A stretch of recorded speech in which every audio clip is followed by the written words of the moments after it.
오늘은 41장 극렬히 타는 풀무에 대해서 함께 살펴보도록 하지요. 코로나가 닥치면서 우리들에게 제일 힘들었던 부분이 예배에 나오지 못하는 것이었죠. 그런데 그 정부 산하 사회에 있는 모든 사람들이 다 함께 모이는 것을 금지하고자 할 때 상당히 많은 교회에서 그것 때문에 힘들어 했어요. 그것은 예배를 드리지 말라는 것이었기 때문이었습니다. 물론 이전에 우리에게 있어서 예배는 오프라인 예배였죠. 직접 대면하고 서로 이야기를 나눌 수 있고 서로 얼굴을 보고 서로 숨소리를 듣고 따뜻한 손의 온기를 맛볼 수 있는 예배였습니다. 그런데 코로나로 인해서 예배 형태가 완전히 바뀌었죠. 지금은 연합해서부터 모든 평신도에 이르기까지 그 온라인을 통해서 말씀 듣는 것이 하나도 거부감이 없으시고요. 저희 합회에서도 수많은 프로그램들을 다 온라인을 통해서 보여주고 있습니다. 그리고 저희 교회도 역시 오프라인을 하고 있지만 온라인으로 말씀을 나누고 있죠.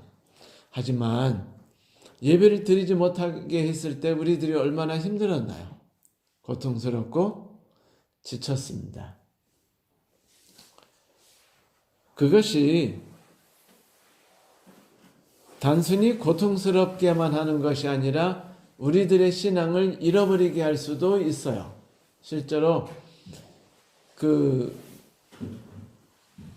몇몇 분들이 아직도 복귀하지 못하고 계시다는 것을 우리가 잘 아니까요. 쉽지 않습니다. 습관이 들고 그 다음에 예배의 가치를 상실할 수 있는 것도 사실입니다. 그런데 몇몇 교회에서 예배를 강행했을 때 어떤 문제가 터졌죠? 국가에서 사회적으로 교회가 욕을 얻어먹었죠. 교회가 욕을 얻어먹었고 아주 심각했어요. 그래가지고 수많은 사람들이 교회를 욕하고 나쁜 놈들로 생각했고 저주까지도 했습니다. 우리의 행동이 그런 문제를 이야기할 거라고 생각했겠지만 또 우리 그리스도인들은 그런 걸 당할 때 이것을 핍박으로 생각하면 행복하게 맞이할 수 있어요. 중요한 것은 그 행위가 옳았는지 옳지 않았는지에 대해서는 우리가 잘 모르죠. 왜냐하면 사실은 성경에서 볼 때 예배라는 개념이 늦게 만들어졌거든요. 그리고 요즘에 우리가 드리고 있는 예배 형태도 성경시대에 만들어진 예배 형태가 아니니까 또 뭐라고 할 수도 있어요. 그러면 진정한 예배의 방법대로 하면 되지 않느냐라고. 그러나 여튼 현재 이것이 우리의 규례가 되고 습관이 되었으며 전통이 된 때 상당히 힘들었습니다. 모든 사람들이 하지 말라고 할 때 하는 것 힘들죠? 그런데 하지 말할 때 하지 않는 것이 큰 악이 되지 않을 때는요, 그래도 우리가 수용할 수 있습니다. 예를 들면 그들이 우리에게 너희들은 교인이니까 뭐 하루에 2끼만 먹으라고 밀어붙인다고 하면 뭐 큰 문제 안 되잖아요. 새끼에서 2끼 먹는 거. 그렇죠? 근데 모든 인간들은 건강해야 되고 건강하기 위해서 다 고기를 먹어라 라고 국가에서 말한다 합시다. 고기를 먹지 않는 사람들은 국가를 위해서 애국하는 사람들이 아니고 그리고 다른 사람들을 배려하지도 않는 악질 인간들이다라고 말하고서 먹지 말라는 그 영을 내리고 사회 사람들이 다 모두 동의한다면 어떻게 될까요? 표가 되겠죠. 네? 짐승의 표가 되겠죠. 네, 그때는 예배를 드리고 안 드리는 것과 다르게 심각한 문제가 되기 시작할 수 있어요. 거기다가 돼지고기를 반드시 껴서 먹어야 된다라고 말하면 이제 더 심각해지는 거 아니겠습니까? 우리에게 있어서는. 그런데 그리스도인들에게 어떨 때는요, 고기를 먹기도 해요. 예수님도 고기를 드셨고, 그래서 그 문제까지도 심각하지 않은데, 성경에서 아주 심각하게 두는 건 뭐였냐면, 우상이었습니다. 우상은 완전히 달랐어요. 이것은 건강과 관련된 것이 아니고, 뭐와 관련되어 있어요? 신앙과 관련되어 있습니다. 그러니까 안식일을 지키지 말고 일요일날 예배드려라 라는 것도 심각한 문제죠. 또한 우상을 섬기라는 것도 심각한 문제예요. 물론 우리가 이따가 한번 생각해 봐야겠죠. 현대시대의 우상은 무엇일지, 현대시대는 무엇으로 우리를 얽매일지. 그러나 이제 우리는 옛날로 돌아가서 기원전 600여 년으로 돌아갑시다. 돌아가서 느부갓네살 왕이 있던 세대로 가죠. 느부갓네살 왕이 원래 느부갓네살 왕이 이름이 느부갓네살은 아니에요. 히브리어 발음이 느부갓네살일 뿐이지 원래는 발음이 아주 힘들어요. 좀 유사하지만 전혀 다른 이름입니다. 이 느부갓네살 왕이 나라를 통일하고 꿈을 꿨죠. 그렇죠? 근데 참 사람이 누구든지 자기가 최고인가 봐요. 베빌론 나라를 황금으로 봤죠? 그런데 역사학자들은요, 그 누구도 베빌론이 황금이라고 보지 않아요. 그 전에 수메르 때부터 해가지고 수많은 여러 제국들이 있었어요. 베빌론 제국으로 볼 땐 세 번째 제국이고요. 본격적 제국으로 본다면은 철기 문화가 본격화되면서 시작된 페르시아, 그리스, 로마로부터가 제국이라는 이름을 본격적으로 받을 수 있습니다. 베빌론은 사실 그렇게 대단한 제국이라고 보기는 힘들어요. 오히려 서방국계에 더 영향이 컸던 것은 페르시아죠. 그리스, 로마에게까지 강한 영향력을 주었으니까요. 그래서 제 생각은 이스라엘 사람들이 완전히 멸망되었고 하나님이 새로운 삶을 이끄는 때부터 하나님이 역사의 시작을 신상으로 보여줬기 때문에 그 앞에 건 보여줄 필요가 있으셨어요? 없으셨어요? 없으셨죠? 그래서 기양인데 느부갓네살 왕에게 그래 너는 황금해라. 하지만 아니 황금이 네가 볼 때는 네가 황금이라고 생각할지 모르지만 금속 중엔 제일 약하다. 너보다는 은이 더 강해. 그러니까 네가 은하고 싸우면 너는 박살나는 거다라는 뜻으로 말했는지 몰라요. 이게 금속의 가치로 보는 것이 그래야 되는지 아닌지는 모르겠습니다. 왜냐하면 페르시아가 은이라는 것은 페르시아의 은과 관련된 많은 국가적인 정책들이 있었던 것이 분명하기 때문이었어요. 그런데 베빌론 하나 있죠. 신상을 금신상으로 만든 것. 그러나 그것이 그렇게 대단한 건 아닌데 문명적으로 볼 때 역사적으로 베빌론이 아시리아나 페르시아보다 더 남긴 것이 있어요. 그게 뭐죠? 그렇죠. 공중정원 또 지구라트 이런 신에게 드리는 제사라든지 또 정원을 공중에다가 공중이라니까 매달았다는 건 아니고요. 매달았다는 건 아니고 정원이 땅에서 10m, 20m 위에다가 정원을 놨다는 거예요. 요즘 같으면 그거 수돗물로 하니까 쉬워요? 안 쉬워요? 쉽죠. 그 펌프로 하더라도 사실 10m, 20m 물 끌어올리기가 쉬운가요? 쉽지 않아요. 언젠가 영화를 보니까 서양 사람들 뭐 캐나다나 이런 데 보니까요. 펌프를 집안에다가 놨더라고요. 이거 있잖아요. 이거 이거 하는 거. 마중물이 쓰야만 되는 거 있죠? 그걸 집안에 부엌 옆에다 그걸 설치했더라고요. 우리나라는 그걸 어디다 설치하죠? 바깥에다가. 그런데 집안에다 설치했는데 누가 똑똑한 거예요? 밖에 둔 거는 다른 사람이랑 함께 사용하려고 그런 거 아닐까요? 아유, 그 사람들은 다 담쳐서 우리나라 사람들은 집이 다 담이쳐져 있어요. 아니 그래도 누군가 와서 함께 쓸 수 있죠. 물을 안 주면 못 써요. 왜냐면 그건 우물은 공동인데 펌프는 되게 공동이 아닌 경우도 있으니까요. 수 있죠.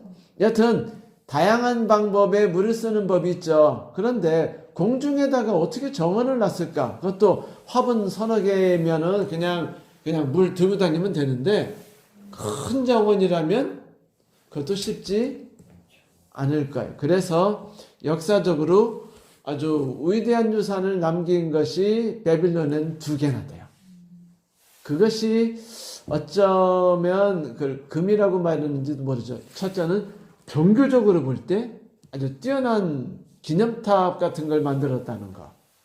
두 번째는 문화유산이나 성벽이나 할 때 아시리아도 그런 성벽을 만들지 않았고 페르시아 때도 그런 성벽을 만들지 않았고 왜냐하면 페르시아는 확장 정책을 썼으니까 그런 게 필요 없었어요. 근데 바빌론은 성을 쌓는데 그 성이 엄청 그게 만리장성 넓이보다 전혀 모자라지 않은 아주 넓은 성을 쌓아가지고 그 터가 대단했다는 그런 것을 우리가 알고 있죠. 자, 그렇게 해서 금이었을 수도 있어요. 여튼 이유는 모르는데 성경에서 왜 금이라고 했는지 밝혀낸 사람은 아직 없습니다. 하늘에 가면 우리가 알게 될 거는 알게 될 것 같아요. 그래서 중요한 건 뭐냐면 그 금신상이 맨 끝이 뭐죠? 흙이 섞였다는 거예요. 그러니까 인간의 본질이 결국은 뭐예요? 흙입니다. 흙으로 돌아가는 거예요. 우리가 아무리 금으로 시작하더라도 우리의 삶의 끝은 결국 흙입니다. 그건 인생도 똑같아요. 흙으로 돌아가는 겁니다. 하나님이 치시는 인생 똑같이 사람의 인생도 그건 인생이 어떻게 손댈 수 없는 절대 영역이에요. 그래서 흙으로 표현했는지도 모르죠. 여하튼 강도로 볼 때는요.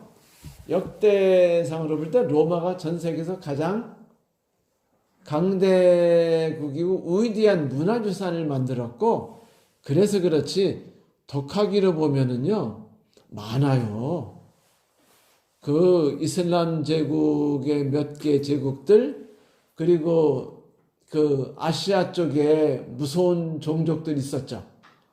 무서운 종족들 그런 종족들이 정말 독종였고 강한 제국들을 실제로 만든 제국들이 있어요. 그러나 사람들이 제국 그러면 딱 생각나는 건 로마 제국이죠. 그래서 그 느부갓네살 왕이 꿈꾼 데서도 철이라는 특별한 금속으로 만든 것이 그때였어요. 기원전 500년에 철기가 없었겠어요? 왜 있었다고 우리가 알 수 있죠, 여러분? 창세기 다음에. 네. 근데 또 하나는 금신상에서 이미 알고 있잖아요. 금신상에서 이것은 철입니다 라고 말했다는 건 뭘 뜻하는 거예요? 이미 철이 사용됐다는 겁니다. 문제는 그 철을 아직도 잘 능숙하게 대량으로 만들어서 무기로 모두가 다 쓰게 하는 것까지는 아직 신뢰가 되지 않았다는 걸 뜻했겠죠. 사실 그게 본격화된 건 로마 시대에 와서야 페르시아 로마 시대에 와서야 본격화된 거니까요. 여하튼 느부갓네살 왕이 자기는 금이고 자기 나라가 망하고 더 강한 나라에 의해 망하고 한다는 게 너무 속상했어요. 그렇죠? 제가 말씀드렸듯이 인간은 꿈이 항상 상향으로 꿈을 꿔요? 하향으로 꿈을 꿔요? 상향. 하향으로 꿈을 꾸는 사람을 우리가 인간 취급해주고 싶지 않죠. 그래서 옛날부터 뭐 소년이요? 네? 대망 야망을 가져라. 네, boys be ambitious. 이런 말을 하는 게 다 인간들이 꿈을 갖도록 하는 거예요. 그런데 하나님께서는 인간들에게 너희들 삶 별 볼 일 없어. 너희들이 꾸는 꿈이 금으로 시작돼가지고 흙으로 끝날게요. 강해질 수는 있을지 모르지만 가치는 점점 떨어질 거야. 근데 가치로 볼 때요, 여러분. 바빌론이 문화적 가치나 역사적 가치가 클까요? 로마가 문화적 가치, 역사적 가치가 클까요? 로마죠. 그러므로 우리가 금신상을 볼 때는요, 정확히 해석할 수 없어요. 그냥 이렇게 하면 돼요. 로마는 철기. 그거는 분명한 사실이에요. 페르시아는 은을 좀 썼다. 그러나 페르시아가 로마보다 더 은이니까 더 뛰어나고 문화적으로 더 훌륭했다. 그건 절대로 아닙니다. 바빌론이 아시리아보다 더 뛰어났다도 절대로 아니에요. 그러므로 성경에서 왜 그랬냐는 제 개인적 생각은 이래요. 하나님께서 느부갓네살 왕을 좀 띄워주신 게 아니냐. 그리고 세상이라는 게 꿈은 금으로 꿈꾸지만 인간의 삶이라는 게 결국 금에서 은으로, 은에서 동으로, 동에서 철로, 철에서 흙으로 가는 것이 인생이 아닌가라는 걸 알려주기 위한 것이 아니었나라는 생각을 합니다. 실제로 역사적 대제국은요, 그 나라만 있었던 건 아니에요. 로마 시대 반대쪽에서 어느 나라 있었죠? 중국에 한 나라가 있었고요. 또 인도에는 그 전에 대제국이 있었습니다. 그리고 그 모든 나라들은 하나같이 다 자기 나름대로의 멋진 문명을 타고났어요. 그러므로 이 신상은 가치의 하락으로 보는 것이 제일 낫다고 생각해요. 강도는 세지지만 그런 식으로 보는 게 낫겠죠. 그러나 가치 하락이란 건 인간적인 거고 꿈이 의미가 없다는 거를. 그런데 이게 느부갓네살 왕이 듣기 좋아요? 나빠요? 나빠요. 그는 하나님이 대단하시다는 건 알겠는데 그렇게 된다면 인간이 꿈꾸고 인간이 키워가는 모든 것들이 다 뭐가 돼요? 무시되잖아요. 대개 그리스도인들의 삶을 무슨 삶이라고 그러죠? 나그네 삶. 그래서 성경에서 우리를 이 땅의 거류민이라고 그러고 나그네라고 말했잖아요. 거류민과 나그네란 뜻은 이 땅에다가 뭐를 두지 말라는 겁니까? 뜻을 두지 말라는 거예요. 그래서 성경에서는 분명하게 그리스도인들이 이 땅에 대한 태도를 알려주고 있어요. 그런데 인간들은 더 나은 것을 향해 나가지 않으면 그것에 바보이거나 아니면 뭐가 문제가 있거나 아니면 인간의 도리를 다하지 않는 거로 보잖아요. 그러니 느부갓네살 왕이 감정이 상하겠어요? 안 상하겠어요? 상하죠. 신하들은 상하죠. 누가 내 나라는 언제 다음 우리나라보다 더 강한 나라에서 무너질 거야라는 생각을 갖고 살면 기분 그 나라가 잘 되겠어요? 안 되겠어요? 어느 나라든지요. 내 나라 계속 될 거라고 꿈꾸고 법전을 만들고 제도를 만들고 막 부둥켜 안고 씨름하죠. 우리나라가 곧 망할 거야 라고 한다면 그 나라에 대해서 힘쓰겠어요? 안 쓰겠어요? 안 쓰죠. 누가 그런 꿈을 그런 나라에다가 재산을 퍼붓습니까? 그거는 수몰되는 나라 아니요 저기 마을에다가 도로 건설하는 것과 똑같아요. 수몰되는 이제 댐으로 숨을 댈 건데 그래 너희들 위해서 뭐 해줄까 그랬더니 우리 여기 떠나기 전까지 문화를 즐기고 싶어요. 길을 깔아주세요. 이게 말이 돼요 안 돼요? 안 되죠. 인생이 이런 겁니다. 그러면 하나님의 인간에 대한 뜻은 언제나 인간의 뭐와 충돌해요? 인간의 의지와 삶과 꿈과 충돌합니다. 그래서 이것을 받아들이는 것은 바빌론 국가로서는 심각한 문제입니다. 그렇지 않겠어요? 정말 심각한 문제예요. 그래서 신하들과 그 모두는 이것들에 대해서 거부하고 우리가 한번 힘껏 해보자라는 생각을 했겠죠. 그게 뭡니까?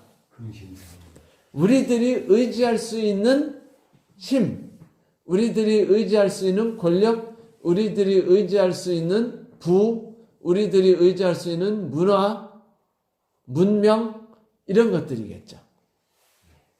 이게 바로 말하는 현대의 우상이기도 하니까. 그래서 그들이 당시에 섬기고 있던 신이 누구예요? 마르둑이었습니다. 참고로 여러분에게 말씀드린다면 서양 신들은요 다 똑같은 신들이에요. 서양 신들의 특징을 아세요, 여러분? 기독교 그 성경 종교와 서양 종교의 차이, 아니 기타 모든 종교의 차이점, 분명한 차이점 하나예요. 그들의 종교들은요 신이 계속 바뀝니다. 신이 다음 신에게 살해를 당하거나 묶여 있거나 빼앗겨요. 아니면 물려줍니다. 제우스도 그렇게 했죠. 아버지를 한마디로 말해서 좀 처단했지 않습니까? 죽었다고 말할 수는 없어요. 신은 안 죽으니까. 하지만 제우스도 그렇게 했고 그 자녀들이 또 자라났고 신들은 계속 그 권력이 이양이 돼요. 한 신이 계속적인 힘을 갖지 않았어요. 똑같아요. 바벨론과 수메르 때부터 시작해서 신들이요 계속 어떻게 돼요? 시대가 가면서 바뀌어요. 자, 내 신이 내가 신을 섬겨요. 그런데 내 앞에 국가 수메르 국가가 다 수메르가 바벨론이니까 이 국가가 전에는 다른 이름으로 신을 만들어 섬겼거든요. 그럼 내 신을 정통성을 유지하면서 내 신이 최고라고 말하려면 어떻게 해야 돼요? 계승했다라고 하면 되잖아요. 그렇죠? 그래서 계승했다. 그런데 우리 신은 태양신의 그 아래 다리 부분 신이야 마르둑이 뜻이 그래요. 그리고 농경신입니다. 그러니까 너희들에게 부를 줄 거야. 더 나은 삶을 줄 거야. 그런데 이 마르둑을 의지했다는 소리는 태양과 농사, 다시 말하면 점점 희망을 가지고 열심히 살아가면 더 나은 삶을 주는 신 아니에요? 그러므로 하나님을 의지하지 않고 마르둑을 의지해서 신상을 만들었는데 무려 60규빗 그리고 6규빗짜리예요.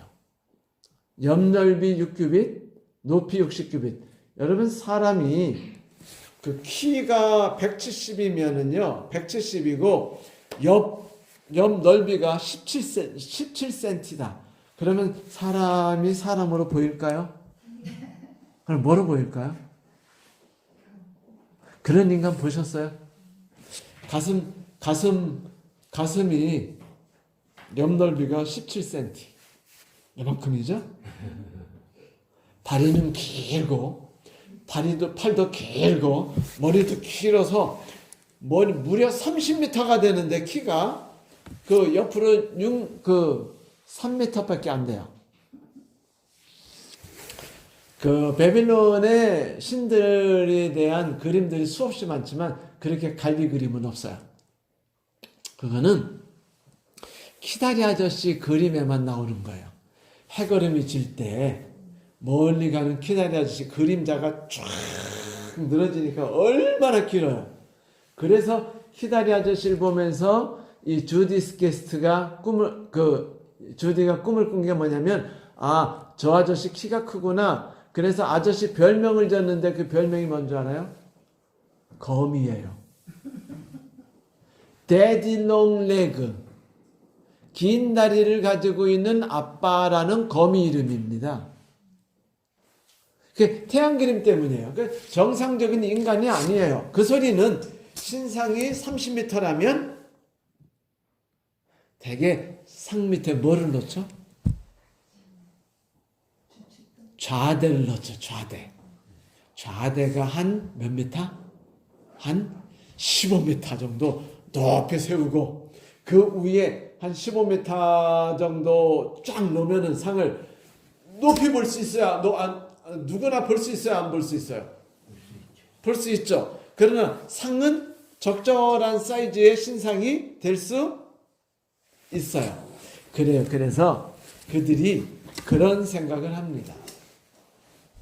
이게 이제 베빌론 사람들이죠. 왜냐하면 베빌론 사람들은 신을 어떤 신을 섬겨요?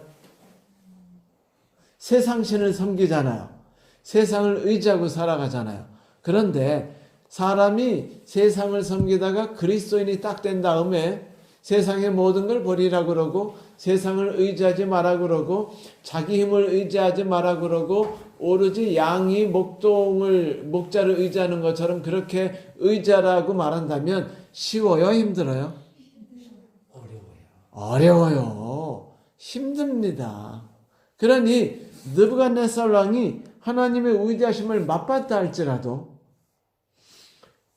그대로 삶을 살아가는 것은 별개인 거예요. 그리고 왕으로 그러면 안 돼요. 왕이 모든 건 하나님의 은혜니까 그냥 되는 대로 놔둡시다.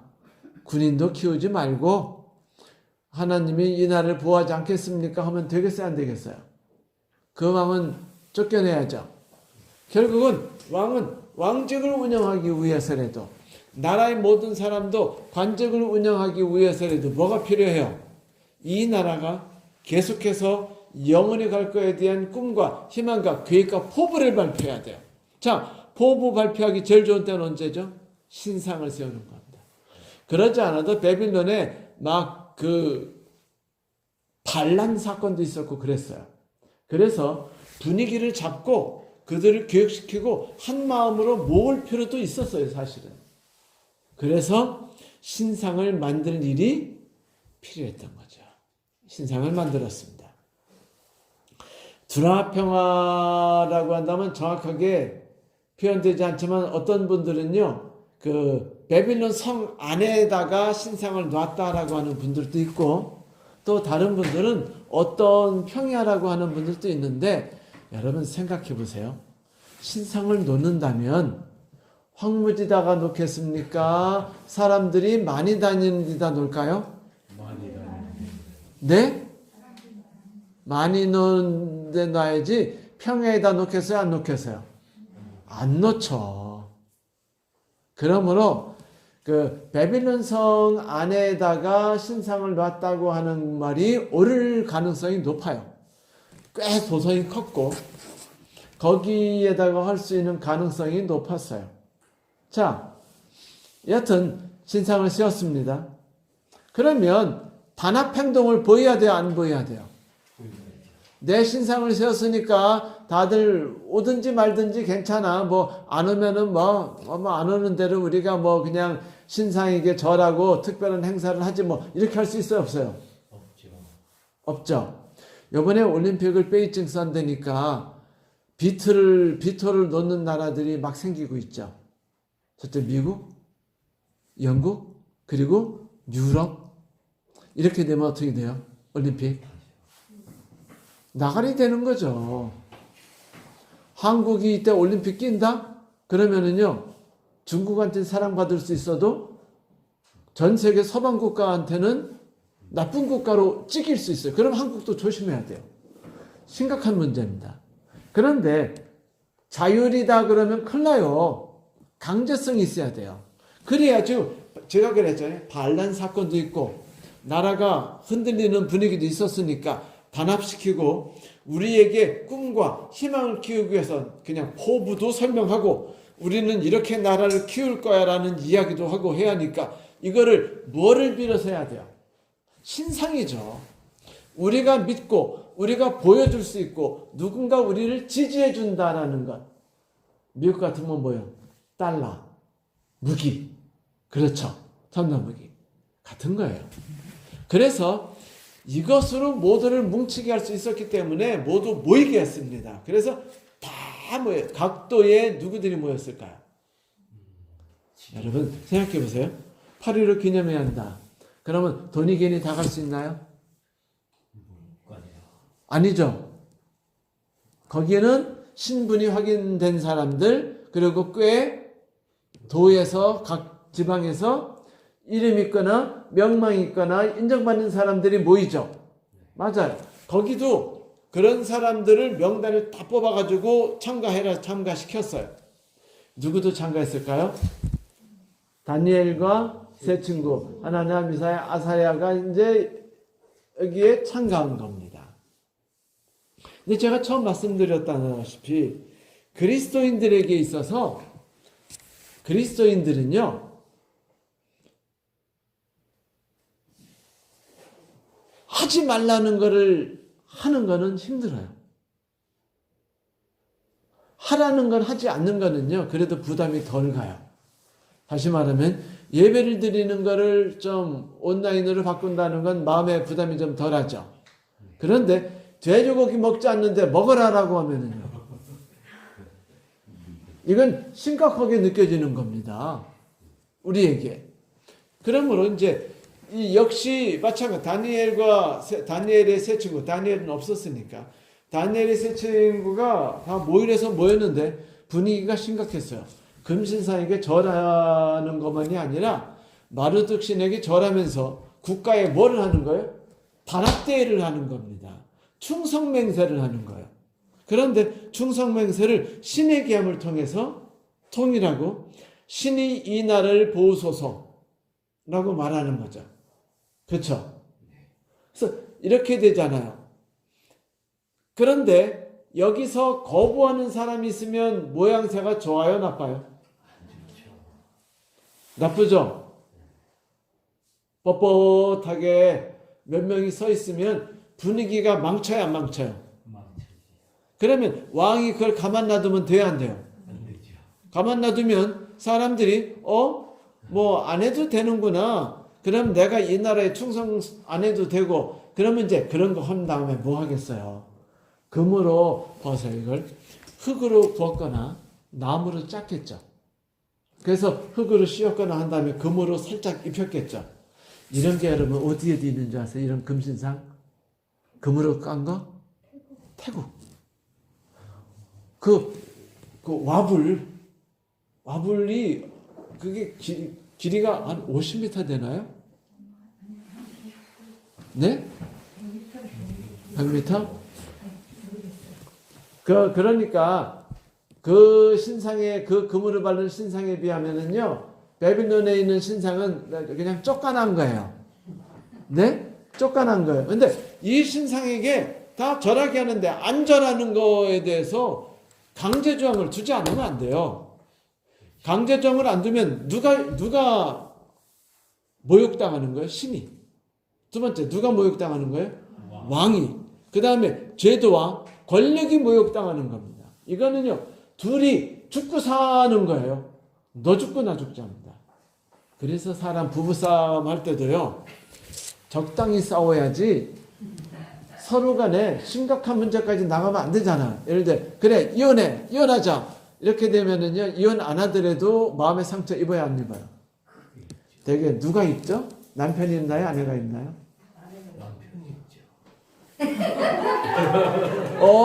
우리 장로님은 남편이 입으신다네요? 나이대가 달라요.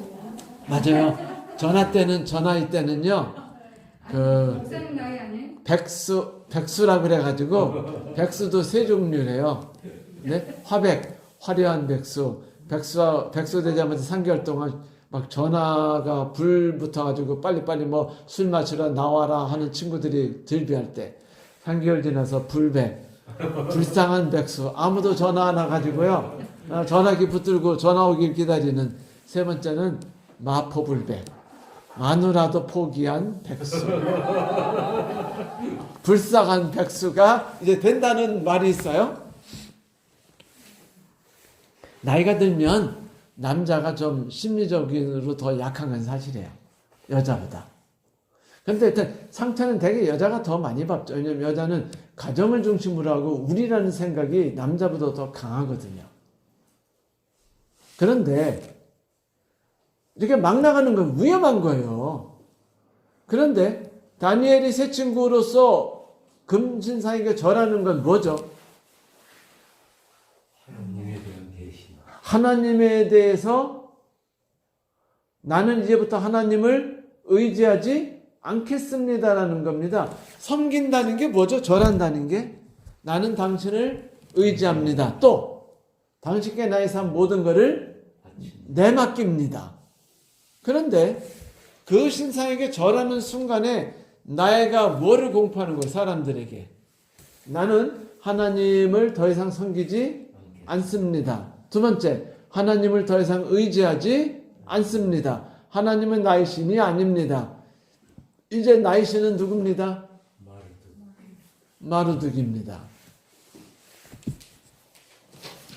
이 바빌론 종교가 관대했어요. 그런데 관대해서 모두가 종교를 섬기게 했는데 종교 탄압한 건 아니에요. 여러분 이걸 종교 탄압이라고 하지 마세요. 단지 뭐만 한 거예요? 중요 행사가 있었던 겁니다. 중요 행사가 있었고 이 행사만은 좀 너희들이 양보해라라고 부탁을 했겠죠. 당연히. 그런데 이분들에게 있어서는 성도들에게 있어서는 중요한 게 공식적으로 이렇게 했을 때 거부하는 건요. 그들에게 되게 중요한 사건입니다. 그죠?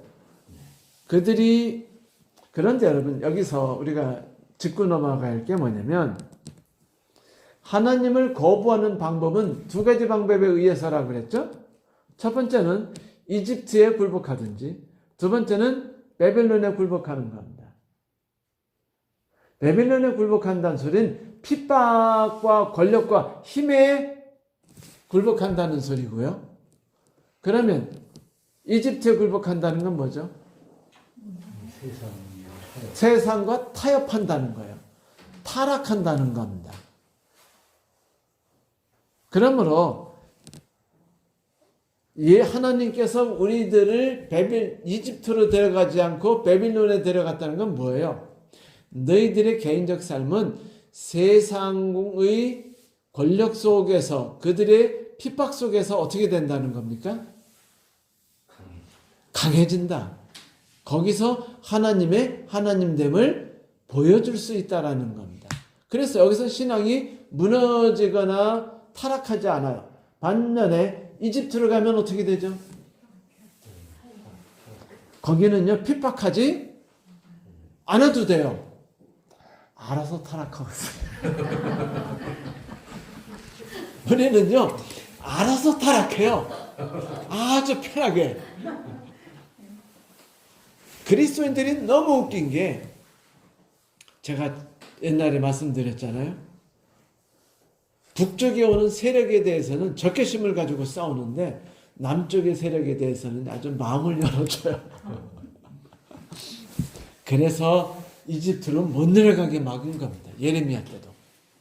그만큼 중요한 거예요. 그러나 이 핍박은 그리스도인들에게 누구를 증거하는 거다? 하나님이 살아계시고 하나님의 능력이 있으시며 우리와 함께 하신다는 걸 경험하는 거예요. 이 다니엘의 세 친구가 과감히 맞서 싸웠나요? 고백했어요. 그걸 보자 갈대아 사람들, 다시 말하면 이제 그 본토배기들이 이들이 엎드려 절하는데 뭐 얘들은 서 있거든요. 그럼 보여요, 안 보여요? 잘 보이죠. 잘 보이죠. 서 있는 애들은 잘 보이죠. 아마 셋이 서로 따로따로 서 있었을 거예요. 왜? 지방끼리 묶었으니까. 여러분, 신앙이요. 세 명이 같이 붙어 있으면은요, 싸워서 이기기 쉬워요. 예를 들면, 세 명이 같이 나란히 군대 갔어요. 안식일 지키기 쉬울까 힘들까요? 쉽죠. 쉬워요. 막대기가 세 개면 부러뜨리기 힘들듯이요. 세 명이 같이 군대 가면요, 안식일 지키기 되게 쉬워요. 서로 격려하고 서로 붙들어 줍니다. 반면에 혼자씩 가면은요. 힘들어요. 얘네들이 지금 떨어져 있어요. 그런데 흥미롭게도 이 셋은 다 하나님 안에서 굳게 서 있습니다. 절하지 않아요, 우상에게. 이건 뭐예요? 나는 세상의 권력에 지지 않겠다. 그들에게 절하지 않겠다. 그들을 의지하지 않겠다라는 소리였습니다. 이 소리를 듣자 느부갓네살 왕이 화가 났어요. 화가 나겠어요, 안 나겠어요? 내가 너희들 보고 신 섬기지 말래지? 그래 안 그래요? 내가 너네 신 섬기랬잖아. 너네 신 다 섬겨. 섬기지 말라는 거 아니야. 단 요번 행사는 종교 행사라고 하면서도 이거는 국가의 단합대이며 우리가 영원히 멸망당하지 않고 지속되게 살아갈 수 있는 우리의 꿈을 함께 모으기 위해서 단합하는 건데 여기는 너희들이 참여해 줘야지 않느냐 이거예요. 그럴듯해요? 그럴듯하지 않아요? 이렇게 말하면요 아주 난감해집니다, 여러분. 군대 가서 여러분 안식일 지키려고 할 때 그들이 안식일 지키지 마! 이렇게 말하는 줄 아세요? 그렇게 말하지 않아요. 너희들이 그렇게 하는 행동이 매국적 행동이다. 그래, 전쟁 터졌는데 다 지금 전진하고 지금 북괴군이 와서 싸우고 있는데 너 그럼 안식일 지킨다고 그러면 진영 이탈할래? 너 매국노구나? 이런 식으로 물어요. 난감하죠. 대답할 수 있어요, 없어요? 네? 실제 이루어지지 않을 이야기지만 이루어질 수도 있는 거 가지고 하는 겁니다. 이 느부갓네살 왕도 똑같아요. 이거는 느부갓네살 왕에게 사력을 당한 겁니다. 목숨을 걸었어요. 국가의 흥망성쇠가 달린 겁니다. 그러므로 이거는요 쉽게 넘어갈 수 없었어요. 이들이 능력이 있는가 합니다. 하나님이 그들과 함께 얘들 하나님이 그들과 함께 하시는가 알아요. 그러나 국가가 하나님보다 더 중요하지 않느냐라고 그들은 믿었어요. 그런데 기회를 주죠. 원래 세상 사람들이요. 가만히 보세요, 여러분. 세상 사람들이 더 관대합니다. 교인보다. 훨씬 관대해요. 우리 교인들은요. 안 먹어도 돼요? 먹어야 돼요? 아니, 먹지 말아야 되는 거는 먹지 말아야죠. 교인 아닌 사람은요. 상관없어요. 그러면 맞춰줘가지고요. 어디로 가요? 고기? 안 먹는 데로 갈 수 있어요. 그런데 그리스도인은 양보할 수 있어요? 없어요? 안 그리스도인들은요? 양보할 수 있어요. 그런데 관대하다는 것은 여러 가지로 드러납니다. 왜냐하면 우리는 지켜야 되는 신조가 있고 그들은 지켜야 될 신조가 없거든요. 그러니까 인생 이래도 되고 저래도 돼요. 그러니까 관대해요? 안 관대해요? 너그러워요? 안 너그러워요? 그 왕이 너그러웠어요. 너희들이 한 번 더 내가 행사를 하면 쉬운 거야? 아니에요. 그러나 이거 성공하면 대박입니다. 왕이 관대함을 베풀었어요. 매국노들한테 큰 마음으로 열어주고 다시 한번 기회를 줬다는 거 알려지면 여러분 사람들이 느부갓네살 왕을 칭송할까요? 안 칭송할까요? 아, 저분은 인물을 사랑하고 인물을 아끼는 분이라고 생각하겠죠. 그래서 느부갓네살 왕이 그렇게 한 거예요. 그런데 이 세 명이 뭐라고 그랬죠? 여러분 기억나세요? 뭐라고 했죠? 느부갓네살 왕이요, 우리는 금신상에 절할 수 없습니다. 우리는 하나님께서 이 세상을 인도하시는 방법을 따르겠습니다. 그렇죠? 우리의 방법대로 하나님의 방법을 억지로 막으려고 하지 않겠습니다. 아닙니까? 하나님이 인간을 적당히 나이 들어 죽게 하면 죽어야 되는 게 인생인데 안 죽으려고 수명 늘리는 것도 문제 될 수 있을까? 이건 모르겠어요. 여튼 우리는 하나님을 의지하고 하나님만 섬기고 세상을 의지하지 않으니 하나님이 이 나라를 주관한다고 우리는 믿습니다. 우리도 역시 애국심을 갖고 있어요. 이 나라를 보호하기 위해서 우리는 하나님을 섬깁니다. 부딪혔어요. 왕이 화가 났어요. 그래서 풀무불을 7배나 달거라 라고 말한 여러분, 풀무불 용광로 7배 달굴 수 있는 방법이 있나요? 없어요. 아니, 풀무불이 쇠를 녹이기 위해서 천도까지 높였어요. 그러면 7,000도까지 높일 수 있어요, 없어요? 못해요. 기껏해봤자 1,500도밖에 못 올려요.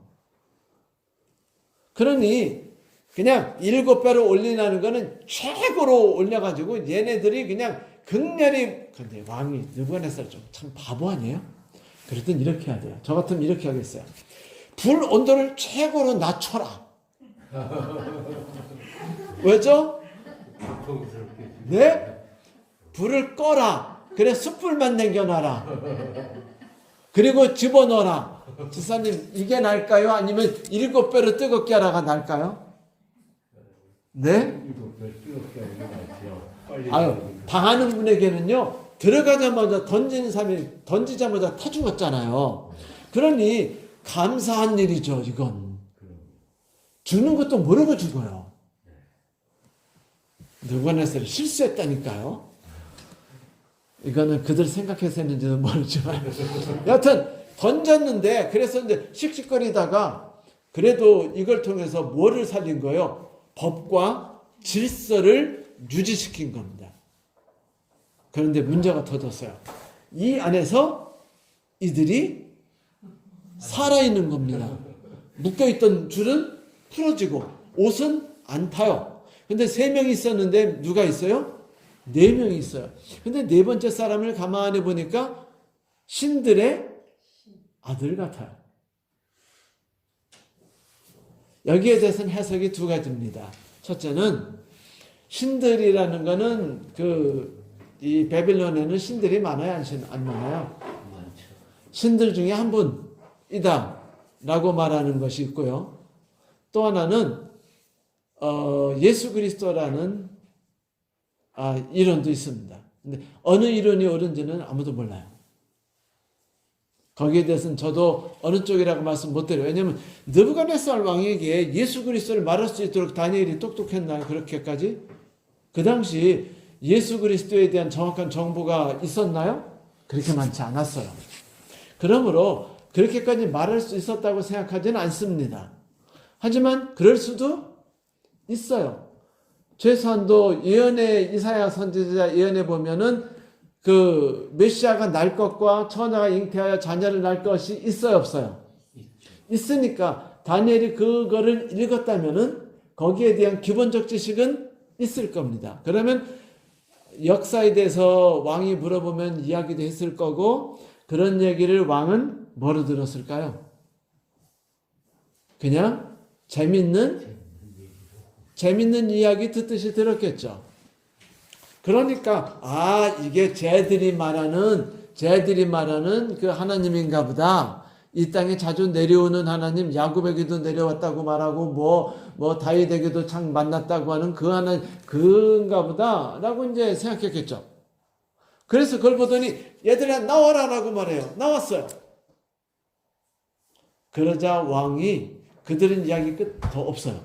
이제부터 왕 얘기로는, 왜 왕 얘기로 넘어가냐면 그 다음에 4장이 느부갓네살과 하나님의 부딪힌 이야기거든요. 그래서 그렇게 나가요. 여기서 중요한 건 이겁니다.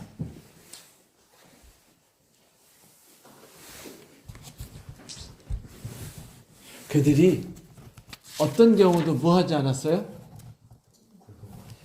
네, 타협하지 않았습니다. 왜 타협하지 않았을까요?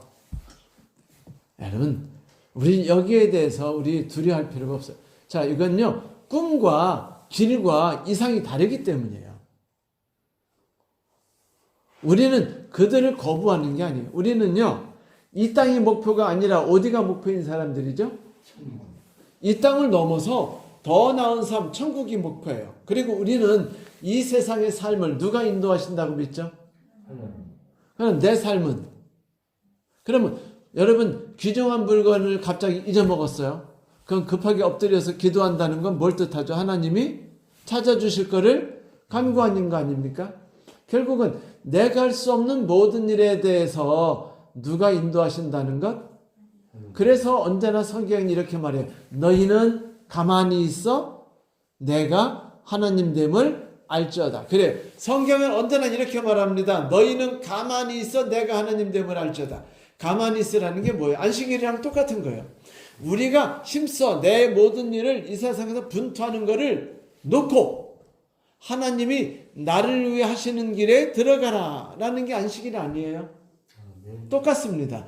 너희는 가만히 있어 내가 하나님 됨을 알지어다. 내가 너희를 위해 맞서 싸울 것이다. 너희는 대오를 이루고 내가 하는 일을 봐라. 이게 성경에 나오는 공통적인 이야기입니다. 이게 우리 그리스도인들이에요. 그러므로 우리 그리스도인들은 전 세계 사람들과 느부갓네살 왕에게 이렇게 말한 거예요. 반역이 아니죠. 뭐를 보여준 거예요? 더 나은 길을 제시한 겁니다. 그리스도인들이 갖고 있는 이상과 그리스도인들이 갖고 있는 꿈을 보여준 거예요. 그러므로 여러분, 어떻게 우리가 이런 일에 부딪히게 되면 두려워하지 마세요. 영광로에는 들어가야 돼요? 안 들어가야 돼요? 하나님이 영광로에 들어가기 전에 막으셨던가요? 아니면 들어가도록 허락하셨던가요? 사망의 음침한 골짜기를 지나가지 않던가요? 지나가게 하시나요? 맞아요. 들어갑니다. 사망의 음침한 골짜기도 들어가요. 풀무불도 들어갑니다. 중요한 건 그 다음에요. 내가 사망의 음침한 골짜기를 들어갈지라도 뭐요? 해를 두려워 않을 것은 이거죠. 그래서 그리스도인들은요, 세상 사람들에게 답답한 사람으로서 맹맹이 콧구멍으로서 양보하지 않는 사람으로서 이기적인 사람으로서 부딪히는 사람이 아니에요. 겉으로 볼 땐 저 사람들이 넓은 것 같지만 실제는 우리가 넓은 사람들이에요. 우리는 더 큰 꿈을 가지고 더 나은 길들을 그들에게 보여주는 사람입니다. 그러므로 성경에 뭐래요? 너희는 세상의 빛이라. 그 말이 그래서 있는 겁니다. 여러분, 부딪힐 때마다 미안하고 두렵고 떨리는 마음으로 부딪히지 마세요. 그 세 친구는 이렇게 말해요. 왕이시여, 들어가면 하나님이 우리와 함께 하실 겁니다. 그런데 그러지 않아서 우리가 죽을지라도. 그럼 뭐예요? 정답은 없다라는 겁니다. 어떤 사람은 하나님이 그 핍박 속에서 죽게 하셔요. 보네포도 죽었잖아요. 그러나 어떤 사람은 그런 데서 어떻게 하시죠? 살려주세요. 그러므로 우리가 고난 중에 부르짖으면 하나님이 100% 구원하신다. 이건 맞는 말, 틀린 말? 틀린 말. 그러나 하나님의 계획과 뜻이 있으셔서 나를 살리는 게 하나님께 영광이 된다면 살리시고 죽이는 게 영광이 된다면 죽이시겠죠. 중요한 건 뭐예요? 어떤 경우나 상관없이 그 가운데 누가 계시다는 겁니까? 하나님이시다. 우리가 할 일은 뭐예요? 세상 사람들에게 두려움에 떨지 마세요. 무서워하지 마세요. 죄책감 갖지 마세요. 당당하게 말씀하세요. 나 돼지고기 안 먹습니다. 그런데 돼지고기 안 먹는 것이 제한되는 그런 사람이라고 말하지 마시고, 이것이 지구를 볼 때나 우리의 건강에 볼 때나 난 당신에게 더 나은 삶을 제시해 보여주는 겁니다. 난 당신들도 이런 삶을 살기를 바라라고 자부심 있게 나가세요. 얼굴 빛나게. 뭐가 부끄러워요? 부끄럼 없이 소리 지르세요. 저게 빼주세요. 네, 세 친구도 그렇게 했어요. 과감하게 하세요. 두려워하지 마세요.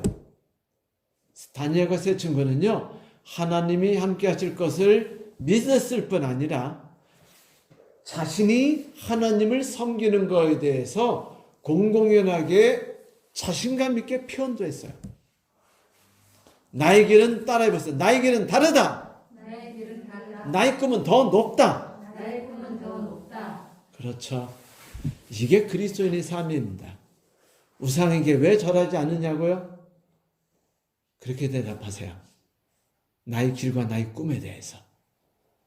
이게 올바른 대답입니다. 그리고 그것 때문에 하나님이 우리와 함께 하시는 것을 누구에게 보여줄 수 있어요?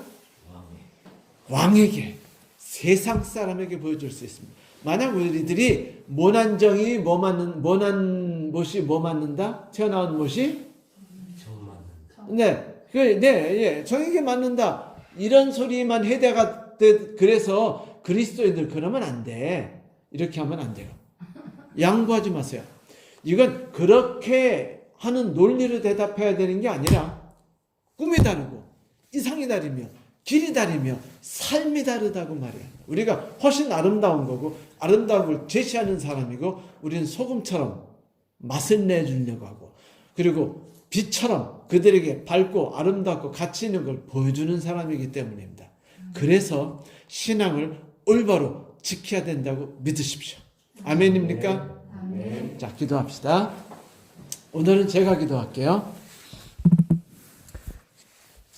하늘에 계신 아버지 하나님, 우리에게 은혜를 주셔서 이 세상의 세력과 부딪힐 때 우리가 겪는 갈등과 고통이 있지만은 우리가 왜 무엇 때문에 맞서야 되는지, 아니 무엇 때문에 우리가 그들에게 더 나은 삶이 무엇인지를 제시하고 하나님이 나와 함께 계시는 것을 보여줘야 하는지 알려주셨으니 감사합니다. 우리가 그렇게 멋지게 살 수 있도록 우리와 함께 하시옵소서. 아멘. 예수님 이름으로 간절히 기도하였습니다.